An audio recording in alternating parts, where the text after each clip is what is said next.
ইন্নাহু লাকুম আদুউম মুবিন। এই যে শয়তান, এই শয়তান হচ্ছে তোমাদের প্রকাশ্য শত্রু। এই শয়তান তোমাদের প্রকাশ্য শত্রু। এ কখনো তোমাদের বন্ধু হবে না।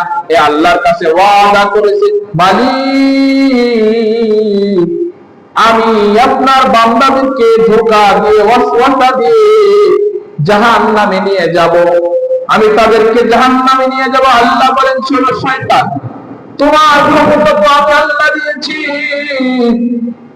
তুমি আমার বান্দাদেরকে ধোঁকা দিবা। আমার বান্দা বলবে, মালিক তুমি তো গফফার, তুমি তো গফুর, আমি অনেক গুনাহ করে ফেলেছি, মালিক রে তুমি আমাদেরকে মাফ করে দাও।